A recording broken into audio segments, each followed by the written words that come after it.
हम Gauss law पढ़ चुके हैं। ठीक है, आइए हम गॉस लॉ की एप्लीकेशन करते हैं। ठीक है, गॉस लॉ को हम अप्लाई कर सकते हैं हम इलेक्ट्रिक फील्ड निकालने के लिए due to various charge configurations. Gauss law की मदद से हम इलेक्ट्रिक फील्ड बहुत इजीली निकाल सकते हैं। तो चलिए सबसे पहले हम उसकी एप्लीकेशन करते हैं, electric field due to a line charge. ठीक है, तो हम कर रहे हैं यहां पे एप्लीकेशन ऑफ गॉस लॉ। ठीक है, और पहली जो एप्लीकेशन है it is electric field due to a long line charge. ठीक है, एक लाइन चार्ज है, जैसे कि मान लो एक रॉड है या एक लंबी सी वायर है, उसमें चार्ज है, उस चार्ज की वजह से किसी दूरी पे हम निकालेंगे कितनी इलेक्ट्रिक फील्ड है इस गॉस लॉ को यूज करके।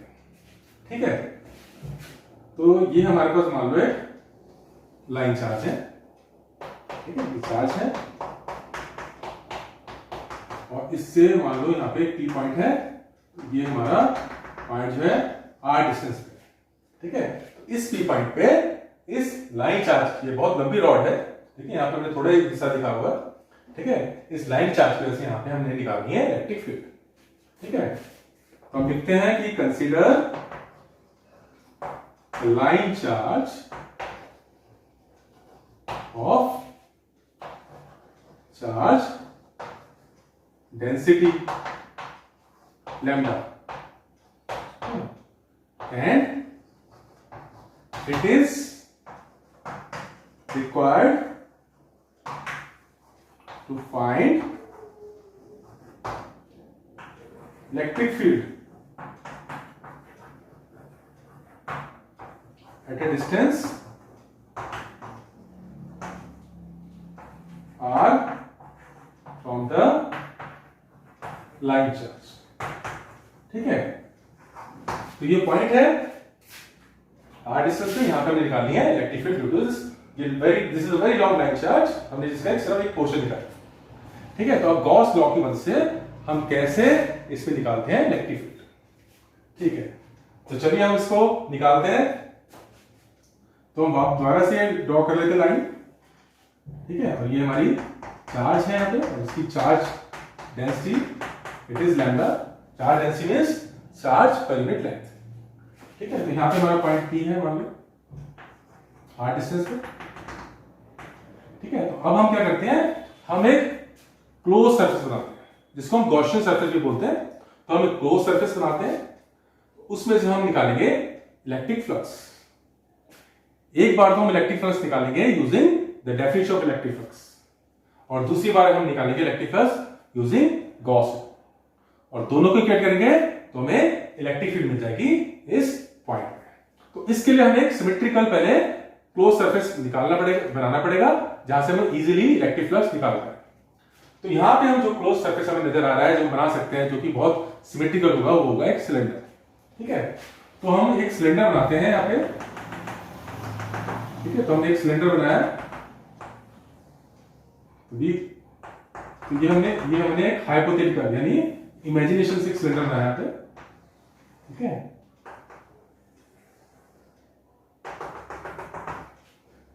जिसका कि सिलेंडर का रेडियस आर है और लेंथ हम कुछ भी ले सकते हैं। ठीक है, ये तो बहुत लंबी रॉड है, तो हमने इसका कुछ हिस्सा ले लिया, तो हमने इसका रॉड का लेंथ जो है इसमें ले ली, इसमें एल ले लिया, इस सिलेंडर की लेंथ हमने एल ले ली। ठीक है, तो हमने एक सिलेंडर ड्रॉ किया जो कि क्लोज्ड है, जो दोनों तरफ से यहाँ पे क्लोज है, मतलब ढक्कन भी लगा हुआ है इसके, और कर्व सरफेस एरिया है, और ये आर रेडियस का सिलेंडर है, और इसकी हमने लेंथ एल ले ली। ठीक है, तो हम लिख लेते हैं यहाँ पे नीचे कि now we draw a Gaussian surface. ठीक है, क्लोज सरफेस को हम गॉसियन सरफेस बोलते हैं। गॉसियन सरफेस कौन सा लिया, a close cylinder, a closed cylinder of radius r and length L, small L. ठीक है, अब हम क्या करेंगे, अब हम इस पूरे सिलेंडर से निकालते हैं टोटल इलेक्ट्रिक फ्लक्स। ठीक है, और वो पहले हम निकालेंगे बाय इट्स डेफिनेशन। ठीक है,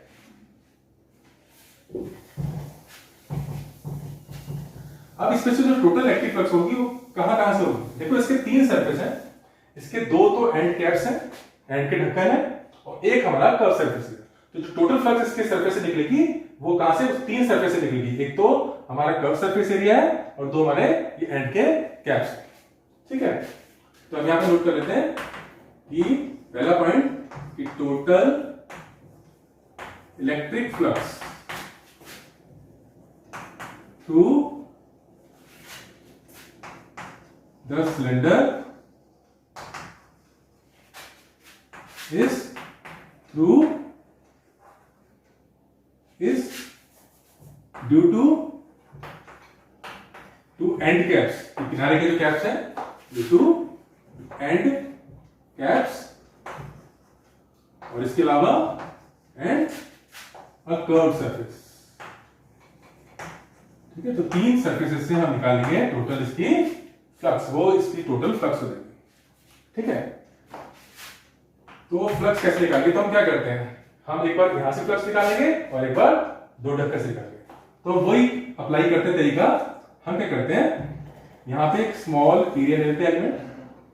ठीक है, और इस ढक्कन पे एरिया एलिमेंट जो होगा उसकी डायरेक्शन होगी perpendicular to area.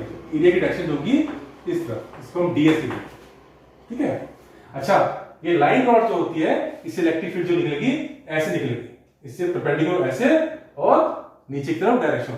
Line charge से इलेक्ट्रिक फील्ड जो ऐसे चारों तरफ निकलेगी, तो यहां पे उसकी लाइन चार्ज की डायरेक्शन किधर हो जाएगी, इलेक्ट्रिक फील्ड की डायरेक्शन ऊपर की तरफ। ठीक है, इलेक्ट्रिक फील्ड की डायरेक्शन यहां पे ऊपर की तरफ यहां पे होगी।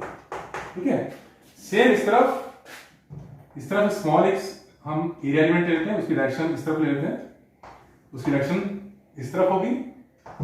ठीक है, डीएस। ठीक है, एरिया से है उसकी डायरेक्शन इस तरफ होगी, और इलेक्ट्रिक फील्ड लाइन चार्ज से ऐसे ऊपर की तरफ होगी। ठीक है, तो यहां पे इलेक्ट्रिक फील्ड की डायरेक्शन जो होगी वो इस तरफ। ठीक है, अच्छा एक हम कर्व सरफेस पे भी हमें निकालना फ्लक्स, तो वहां पे भी स्मॉल एरिया निकालेंगे, वहां पे फ्लक्स निकालेंगे और फिर उसका भी होल इंटीग्रेशन करेंगे। ठीक है, तो यहां पे हम स्मॉल कर्व सरफेस पे भी एक एरिया ले लेते हैं। ठीक है, दिस इज अगेन डीएस ले लेते हैं इसका नाम। इसकी डायरेक्शन किधर होगी, एरिया की डायरेक्शन हमेशा उसके परपेंडिकुलर होती है। इलेक्ट्रिक फील्ड की डायरेक्शन किधर होगी, क्योंकि लाइन इस लाइन चार्ज से इलेक्ट्रिक फील्ड ऐसे निकल रही है, तो इस जगह पे इलेक्ट्रिक फील्ड की डायरेक्शन जो होगी इस तरफ होगी। ठीक है, अब ये क्लियरली तुम देख सकते हो कि इधर और इधर इलेक्ट्रिक फील्ड और एरिया में जो एंगल बन रहा है वो है 90 डिग्री। ठीक है, इधर भी 90 बन रहा है। ठीक है, लेकिन इधर बन रहा है 0 डिग्री। तो जब हम फॉर्मूला लगाएंगे E D S cos theta, तो यहाँ पे कॉस 90 हो जाएगा, कॉस 90 हो जाएगा, 0 हो जाएगा, और इसमें थीटा के एंगल थीटा की वैल्यू 0 होगी। ठीक है, तो क्लियरली देख सकते हो कि flux through each and cap, तो पहले हम एंड कैप से फ्लक्स लिखते हैं, एंड कैप्स दोनों, ईच एंड कैप से फ्लक्स होगी, it will be by definition E dot DS. ठीक है, लेकिन जो एंगल है ई और डीएस में दोनों केसेस में इट इज 90 डिग्री। ठीक है, यहां पे भी 90, यहां पे 90, तो टोटल इससे फ्लक्स हो क्या होगा, इसका होल इंटीग्रेशन। तो इसमें से फ्लक्स कितनी हो जाएगी, ई डीएस कॉस ऑफ 90, टोटल इसमें से फ्लक्स हो जाएगी होल इंटीग्रेशन। ठीक है, और कॉस 90 हो जाएगा 0, तो इस सर्फेस से फ्लक्स हो जाएगी ढक्कन से 0। सिमिलरली उस ढक्कन से भी हमारी 0 हो जाएगी, क्योंकि वहां पे भी एंगल जो है 90 डिग्री, तो दोनों ढक्कन से जो फ्लक्स हमारी गुजरेगी। ठीक है, तो no flux will go through the both the end caps. ठीक है, अब हम इसमें से निकालते हैं कर्व सरफेस एरिया से कितनी फ्लक्स निकलती है। Flux through curved surface area कितनी होगी, इस स्मॉल एरिया से फ्लक्स, इस स्मॉल एरिया से फ्लक्स क्या होगी, E डॉट ds और इसका होल इंटीग्रेशन कर देंगे तो पूरा कर्व सरफेस से फ्लक्स आ जाएगी, ठीक है। अच्छा, इस केस में हमारी E और ds में एंगल कितना है, 0 डिग्री है, ठीक है। ये हो जाएगा, ये हो जाएगा E ds, ठीक है। और ये सरफेस एरिया हर जगह, क्योंकि सरफेस एरिया जो इस लाइन से बराबर डिस्टेंस होगी तो r विल बी सेम, तो हर जगह पे इलेक्ट्रिक फील्ड जो होगी सेम होगी पूरे कर्व सरफेस एरिया में, क्योंकि वो लाइन चार्ज से बराबर डिस्टेंस पे सरफेस हर जगह सिलेंडर में कर्व सरफेस में, तो हर जगह electric field will be same. तो इलेक्ट्रिक फील्ड जो है यहाँ पे कांस्टेंट क्वांटिटी है, तो इंटीग्रेशन से हम कांस्टेंट क्वांटिटी हम हमेशा बाहर ले सकते हैं, तो ये हमारा आ जाएगा इस तरह, ठीक है। और ds क्या आएगा, ds क्या आएगा, इस पूरे का एरिया, इस पूरे कर्व सरफेस का एरिया, ठीक है। तो सिलेंडर का एरिया क्या होता है, सिलेंडर का एरिया होता है, कर्व सरफेस एरिया का होता है 2 पाई r l, ठीक है। It becomes E into 2 pi r l, तो हमने लेंथ वाली l ही ले रखी है, ठीक है, यहाँ पर 2 पाई r l। तो ये जो फ्लक्स होगी हमारी निकलेगी इस कर्व सरफेस एरिया से, ठीक है। तो टोटल फ्लक्स जो पूरे सिलेंडर से आएगा वो इन तीनों का सम होगा, यहाँ की फ्लक्स, यहाँ की फ्लक्स और यहाँ की फ्लक्स, ठीक है। उन दोनों से तो फ्लक्स जो थी 0 थी और यहाँ की फ्लक्स आ गई, ठीक है। therefore total flux to close cylinder, ये जो पूरा क्लोज सिलेंडर है इससे जो टोटल फ्लक्स होगी, ठीक है, पाई इज इक्वल टू यहाँ पे 0, यहाँ 0 और यहाँ पर फ्लक्स, तो टोटल फ्लक्स भी यही हो जाएगी E डॉट तीनों का सम ये, ठीक है। तो ये हमारी हो जाएगी इक्वेशन 1। तो हमने डेफिनेशन के थ्रू इस पूरे क्लोज सरफेस से निकाली फ्लक्स, तीनों सरफेस की अलग अलग फ्लक्स निकाल के तीनों को ऐड कर लिया तो टोटल फ्लक्स हमारी निकल गई, ठीक है। अब हम एक दूसरे तरीके से फ्लक्स निकालते हैं, हम गॉस लॉ का इस्तेमाल करके हम निकालते हैं फ्लक्स, ठीक है।